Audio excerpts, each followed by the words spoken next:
מדי פעם עולים לתקשורת סיפורים על בני נוער שישנו או השתכרו, ובעקבות כך נגרמו מעשי אלימות וונדליזם. במדינת ישראל ישנו חוק האוסר על מכירת אלכוהול לילדים ונערים שטרם מלאו להם 18 שנה.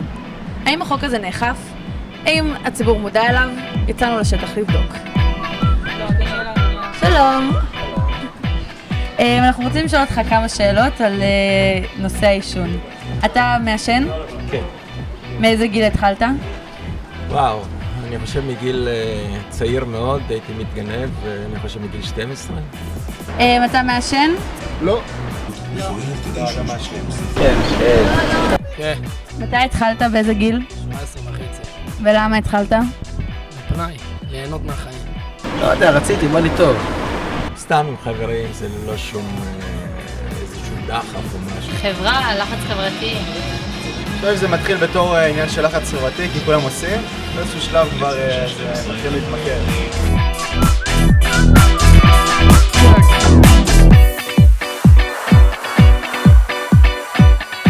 ומה אתה חושב על בני נוער וקטינים שמעשנים? אני חושב שהם עושים שטויות, אבל הרבה אנשים עושים שטויות.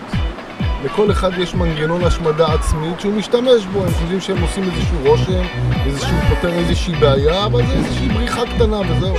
אני חושב שזה לא חינוכי, אפשר בהחלט לעבוד על הנושא הזה, וזה מסיף, ולא שום ספק בזה. אני מרגיש את זה על עצמי גם כן, אני ממשיך לעשן, אבל זה לא טוב. טוב מאוד, למה לומר עליהם בחיים. על הפנים, באמת גול נפש של גיל, על הפנים.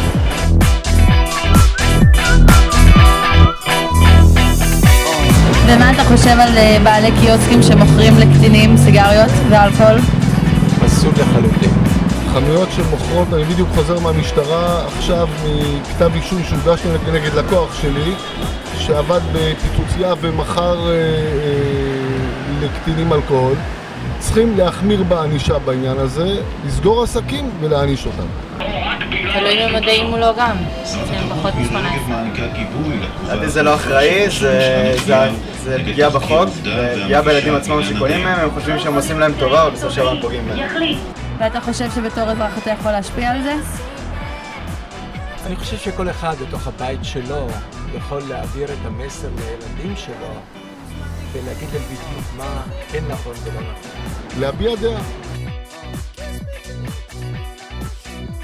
אף אחד לא מעשן אתכם סיגריות? בעיה. אין מישהי ביהדות שמעשנת אצלכם? במהלך הסיור שלנו יצאנו להיפגש עם כמה וכמה אנשים מאוד מעניינים. הנה התשובות שלהם. שלום, סליחה, אתה מעשן? מה אתה חושב על בני נוער שמעשנים? מעניין מאוד.